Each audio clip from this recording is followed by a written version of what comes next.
Hey, welcome back, everybody, to another Sam Pies podcast show where we try to give you all the important information of what's happening in America. We know Trump's coming in, and so we've really been podcasting about the immigration systems, processes, LLCs, and corporations. Again, thank you for coming back and listening to our show. I want to start with wisdom. I can't teach wisdom. I got 42 years in business. And the way I received this experience or this wisdom that people say, first of all, it's all God. If I start taking credit and everything, then I become arrogant. But you become an individual that God uses as a vessel to share those experiences that now become wisdom that people look at, that I'm able to give these nuggets to business owners only because I failed. I've had setbacks. I've been broke. I've been bankrupt once or twice in my 42 years in business, but my doors are still open. So I tell people all the time, you're going to fall short at times. You're going to be a day late, a dollar short. Like I tell people, you have to work your plan. Now, you can have dreams and you can tell me your dreams that I'm going to dream about doing this or doing that. That's fine. Show me your blueprint. Show me your business plan. Show me the individuals that are going to be hired, that you can take this process, this system, this business, this entity to another level. Now, if you're going to do everything yourself, you're stuck at being self-employed. And so your wife will go on vacation without you. Your kids will be resentful because every time they ask you for money, you're saying is, you know how hard I work for my money? And, I'm going to take you and show you what I work and how hard I work for those $200 Jordan shoes that your kids probably wanted, that they don't even want to ask you for money because you're always complaining about how hard you work. But I thought that was the reason why you work so hard, is to provide for family, shelter, clothing, food, water. And so I thought this whole time that's what I was working about. And I was always looking at money as that end goal, when it should be looked at as a tool. You need to look at money as a tool and not as something that's got to be kept in the bank. That's something that's no, you invest that money. It becomes an investment tool. It becomes something that you work the business with.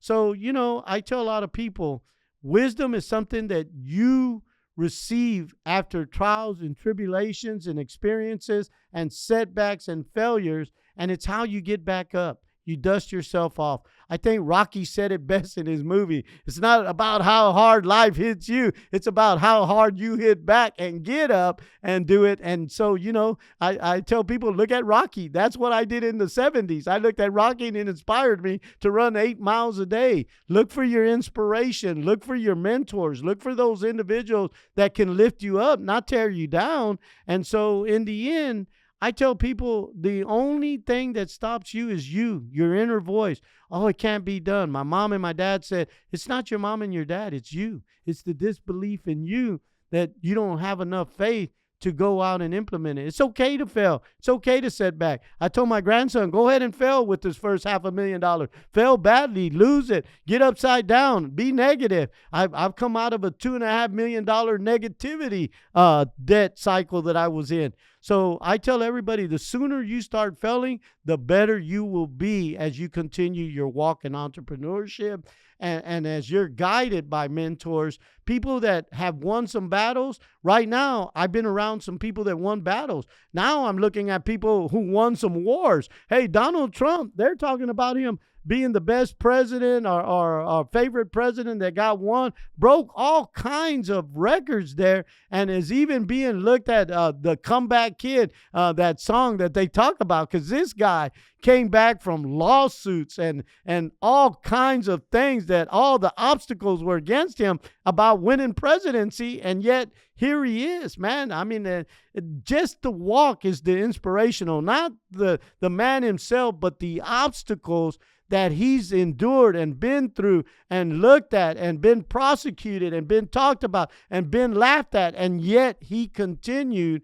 For some reason, he's a billionaire. He became a billionaire again with the Truth social media. So at the end of the day, you can talk about him being a businessman. If you're an employee hating on him, you need to look at what he's made. The Bible says the love of money. No, I say the lack of money is what causes people to do bad things. Because in the 80s, Good people did bad things and bad people did worse things because they started being foreclosed on. The oil crash. There was a lot of bankruptcy. So people that wanted to feed their families went out and did things that they would have never did in another moment. But because they were in crisis, they did some things. I know a lot of those individuals. I was one of those individuals.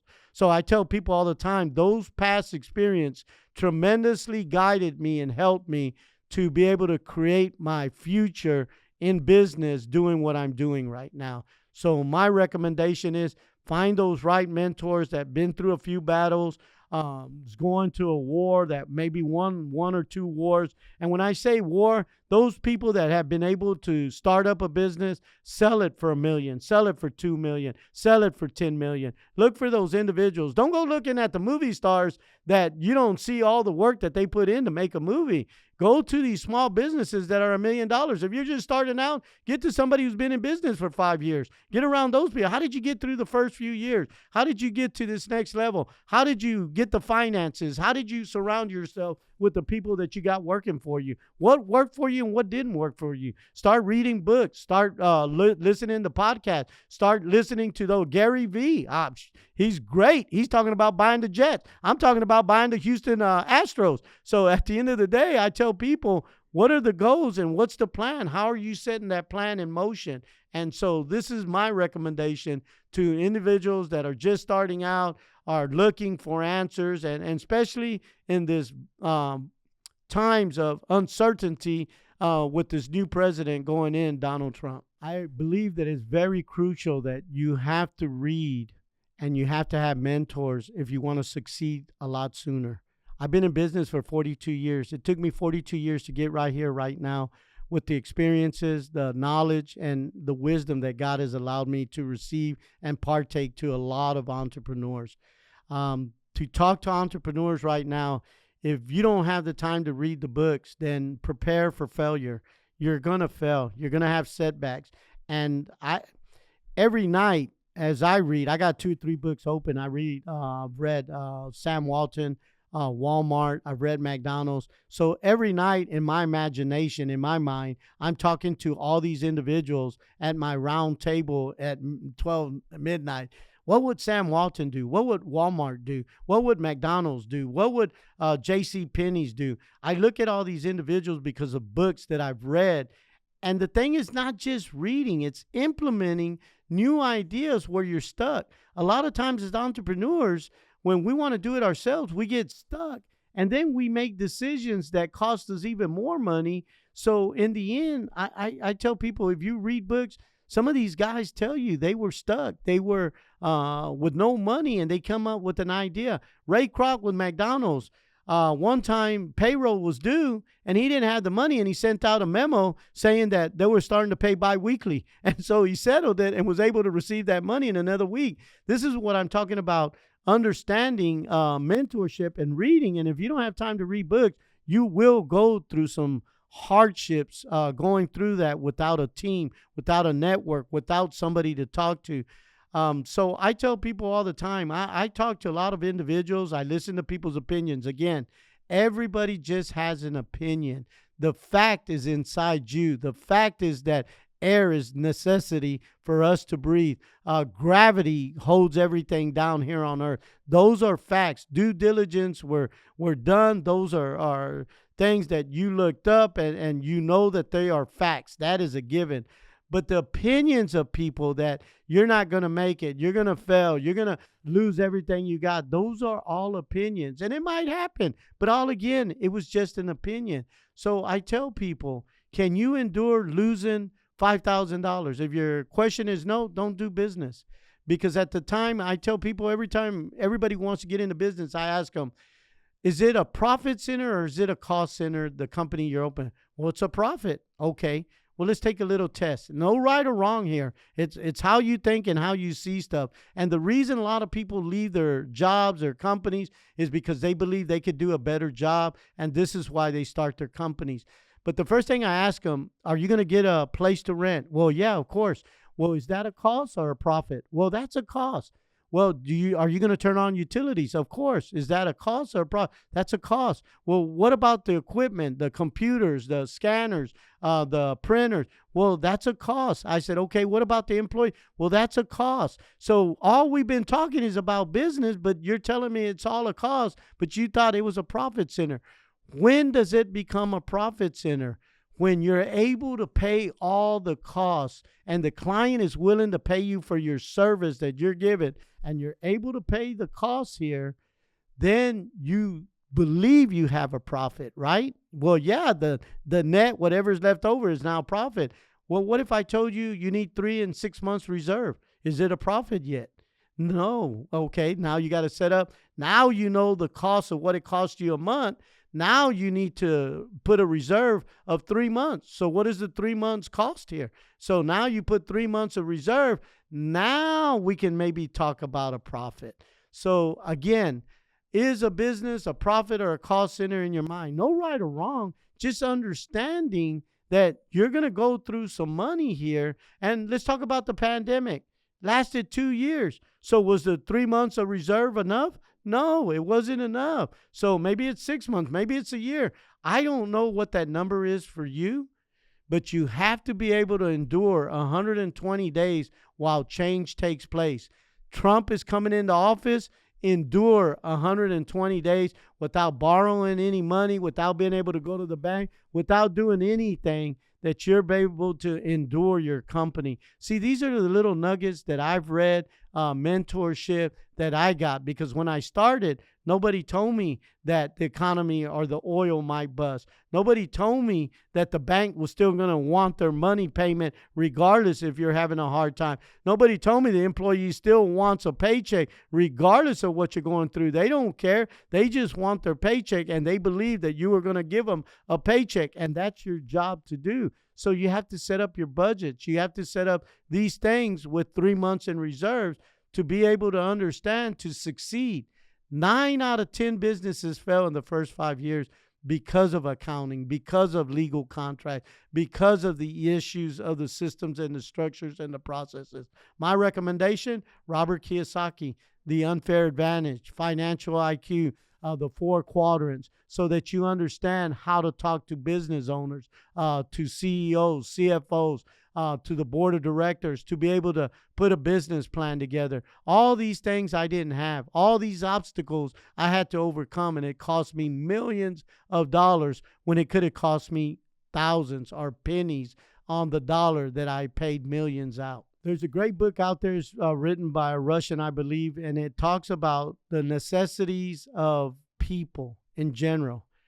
They need water, they need shelter, they need clothing, they need air, and they need a lot of sex. And that's proven in the barrios where I come from.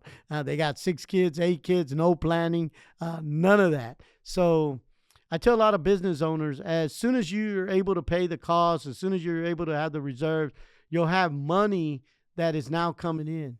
Now, that money you believe is yours. So you buy a new home, a bigger home, you buy a newer car, you buy these things that you want to put in place. The people that succeed that I've talked to that have 2 million, 3 million, 5 million in the accounts are those people that waited on the bigger house, that waited on the newer car. They made sure their kids went through school. They made sure the kids went through college. And then they got a financial planner where they started investing in stocks. They started investing in their retirement and their old age. And I'm not saying that you can't go buy a car or get a bigger house. I'm not saying that. I'm saying that after the necessities of shelter, food, clothing, air, water, your wife, you need to make a plan on putting 10 to 20% of your earnings, your profit, into some type of vehicle that starts generating income outside of your business, and leave it there. Leave that nest egg there. I'm guilty. For 20 years, I had no reserves. I had no pension plan. I had none of these things. So I tell a lot of people that you have to start thinking about pension. You need to start thinking about retirement. And from the day that you start, that's the whole plan. That was the whole plan, to make money, lots of money, to be financially free. And the only way to be financially free is to set up these vehicles. The Richest Man in Babylon is a great book to read, and talks about the tithing, the savings, and the business, and how to do it. And he talked about how some people lost their savings, some people lost their investments, and they started again. But over a period of time, that money was made back. Benjamin Franklin invested in a city that now generates millions of dollars. He didn't allow anybody to touch that money for 100 years, and donated it to the city that is now able to use that money in the infrastructure of the city. So that alone showed me how important it is to invest in different vehicles, whether it's in business, whether it's in stocks, whether it's in real estate. Whatever it is, you need to invest, but you need to know your investment. I'm not talking about 401k where you just throw your money and you don't know where it's being invested at. You need to investigate. You need to know how solid that team is, what they invest in, what is the niche market of the companies that they invest in. Is there a long-term, short-term? What are the goals that you want to set? So I had to learn all this. Again, I quit school at 16. I got a GED. I took some college courses and I got a 4.0, but I read 800 business books so that I could receive this information and start implementing these things. Now, I've been broke. I've been short. I've had to raise millions of dollars in financing and borrowing and those things, that now I'm raising capital. What I realize now is all the borrowing, all the talking to other business owners allowed me to come a lot better in raising capital as Pies Capital Investments, that I'm now raising capital for projects, real estate projects, business projects, buying some of these businesses from individuals that might want to sell their business because they're going to be deported. So I'm looking and getting ready for the opportunity that's going to be here. So again, you have to read, you have to find mentors, but if you want to do it on your own, you can. It just might take you 42 years like it did me. Teaching what you've learned about business, I've developed LMS Success U, and it's a school for the taxes, for the insurance, for the real estate.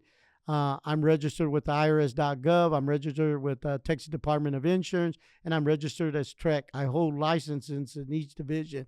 I'm now looking to fill out an application with the Texas Workforce Commission, where they start sending individuals to me to become realtors, to become tax preparers, to become insurance agents, to become mortgage officers in our school. So we're starting to teach those individuals my setbacks, my failures, and how to succeed on a track plan of 60 months.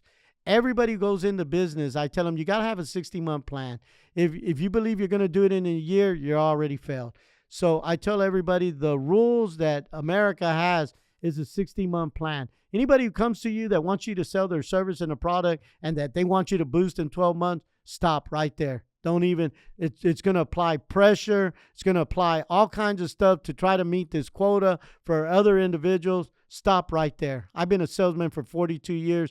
I consider myself one of the best in the Latino market as far as selling services and products. I no longer sell.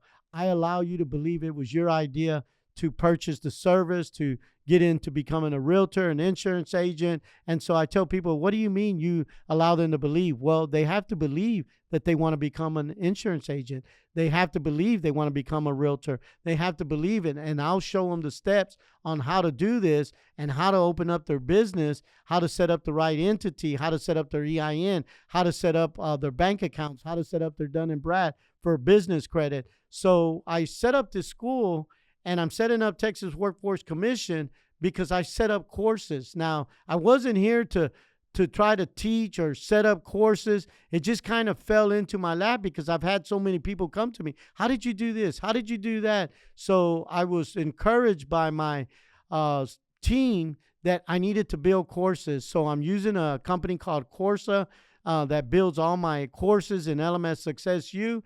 And I advise a lot of people, write a book. You got a lot to say, write it. People are waiting to see how you got through your failures, how you got to where you're at today. How did you go from being a business owner to a philanthropist that now gives money and helps the community and does these things? I mean, we're needing more philanthropists to help people. We're needing more investors to invest in these small businesses that you too one day was a small business. Amazon started in his garage. Steve Jobs started in his garage. I say my dad's garage was bigger than both of them put together. I was in a 30 by 40 body shop that I used as my laboratory, as my company grew out of that shop. So I got big aspirations, big dreams, and things that I want to set goals. But you just can't set goals without setting a month-to-month basis on how you're going to arrive at that goal and measure that goal. There's an acronym called SMART: specific, measure, analyze, reachable, and you got to have a timetable. This is why I tell everybody, give yourself 60 months, because 9 out of 10 businesses in the first 5 years fail. So I tell people all the time, give yourself 60 months, set your plan in action, set your goals, find those mentors, find those podcasts, find those inspirational books that'll definitely help you get to the next level. You know, they say my great-grandfather was a great entrepreneur in Mexico and owned billiards, owned ranches. He was a gambler, risk taker. And so he won ranches by playing poker with other individuals. And so he's a very wealthy individual from the stories my grandmother said. And so an incident happened in Mexico that my grandfather passed away of a major heart attack, my mom's dad. So my grandmother had to come to America without knowing anybody because she had 6 kids to raise. And so she was a seamstress. She was educated and was a seamstress and came to America to establish herself here to make the American dollars to feed 6 kids. My grandfather passed away. He was an accountant for the railroad and passed away, leaving them in debt. So she had to do something. And so about 2 years later, she brought her kids back to America, remarried to my grandfather, Victor Mondragon, here. And so she built these rooms in the back of her yard, rented rooms. I could say Airbnb. She was the first one to create this, that she rented it out to a lot of the cousins that she had coming from Mexico here. And then my mother would make lunches and charge them to make the lunches. And then she would give them a ride. So I say they were the first Airbnb, taqueria, and Uber. And so I've watched these ladies work this business just to feed the families. So now there's 10 kids, and those 10 kids are now having kids. And so it just multiplied on my mother and my grandmother. And so looking at what I want to do in life, I looked at them and I heard the stories of my great-grandfather. But I asked my mom, well, where's the money?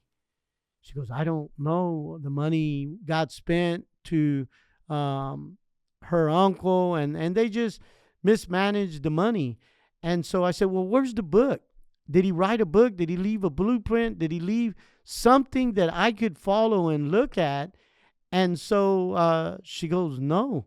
And I said, but Mom, how is he going to be successful and not write or leave a blueprint if he really did it for his family and his kids?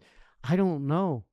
So that's why I wrote the first book, El Presidente. I wanted my kids to understand where my mother and my grandmother came from, what was their struggles, what was it like being that first wave of Mexicans coming into this country and me being the first generation, and their expectations of me, of what they thought I could do here, the American dream. I could become president of America. I became president of my companies. The dream for my grandmother became a reality when I became president of 12 different LLCs and corporations. So for me, a legacy to leave my kids is to leave the books, the knowledge, the blueprints of how I created my businesses, how I made money, all the failures and setbacks that I had. I want to leave them the unfair advantage of knowing about business, knowing what it is to be an employee, knowing what it is to be self-employed, being a business owner and investor, and what are the different topics that each division does. I had a grandson come work for me, and he's the second oldest grandson. I got 14 grandchildren. And so I gave him a job. He wanted to work for me, and I gave him a job. And I said, your job is to clean the bathrooms. And so he went a month cleaning the bathroom. Second month, I seen him coming a little less, cleaning the bathroom. And about the third month, he just stopped coming. And so I called him one day and I said, hey, my bathrooms are dirty. You didn't put in a 2-week notice. You didn't call me. You didn't let me know. And you didn't hire anybody to do the job. So he goes, Popo, my name is Pies. Why am I cleaning the bathrooms? I said, wait. Just because you're Pies does not give you the right to CEO, CFO. You have to prove yourself that you're capable to manage this. It takes a lot to manage 200 people working at the companies. And, I'm trying to teach you how to become an entrepreneur. Well, how is that? Cleaning the bathrooms. Well, you could have came to me, Popo. I hired somebody to clean the bathrooms and I gave them a percentage of my check. What's next? That's how entrepreneurs start. This is how you become creative. This is how you start delegating other people. And the minute that you realize that you have to delegate your position to somebody else to get to the next level, then you'll stay stuck cleaning the bathrooms the rest of your life. And this is what I tell people all the time. How can you teach your kids to go to college when you didn't implement those things yourself? You talked about it, you said about it, you talk about your hard life, and then you're upset when your kid drops out of college because you could have still went to night school. You still could have implemented the things to take it because you say you have no time. Well, I've taken night school studies now, and so I'm working on my associate's degree so that I can have that so I can move on to the bachelor's degree. Do I need to go into it? No, I don't. But I need to show my kids that I implemented things as education, because a lot of people in America look at your title as those things. Now, if I'm a GED and I quit out of high school and I tell people I'm making millions of dollars, some people get offended that went to college. They get offended. Well, I went to 4 years and this guy didn't even go to college and he's making millions of dollars. Now, I get a lot of salespeople that come into my office. Well, our company made $1 billion and, we did this, we did that. And so I asked them, I said, I want to know one thing. Can I see your bank account? They go, my bank account? Well, you made $1 billion. I never seen what $1 billion looked like, and I want to see what that looks like in a bank account. Well, no, that's for the company. Well, how do I hire you? Because that's not your company, but you have a passion and a love for the company. I like those type of individuals to come in for my company because I can show you $1 million in my account, but I can't show you $1 billion. So I want to get inspired. If you walk into my office, I got a picture of Forbes magazine, and I'm on the picture, and it says the $1 billion man. Everybody that comes into my company, hey, you're on Forbes magazine. Is that real? Yes, it is. It's real in my mind, and it's real on that paper. And every morning that I come in, I see the $1 billion man in that picture every day. And why is that money? Because I want to leave a legacy. I want to leave philanthropy. I want to help small business owners. I want to help other people. What I realized teaching, the more I teach, the more I learn.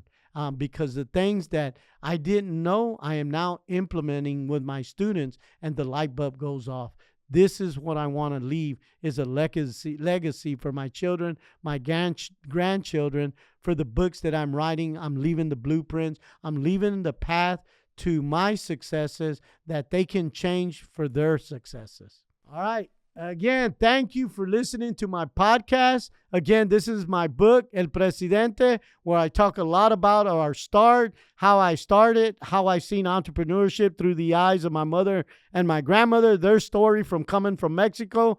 I'm being the first generation and creating 12 different companies that I manage and I run. And so I'm inspired by Tony Robbins and all these guys, Robert Kiyosaki, that manage, run companies. And so those books I read constantly. So I decided to write this book. And again, my second book, I See Our Hope, coming out at the end of the month. You can pre-order through LinkedIn to find out more information about entrepreneurship and what it takes to become that resilient in companies that you want to build, to leave a legacy for your children, your grandchildren, and so that people can look in the office and see who's that old man that started. Well, that's the old man that started the company, like they do at Ford. And so I want to leave a legacy for the Pies grandchildren and all those connected in my family. Again, thank you for being a podcast listener of the Sam Pies Show.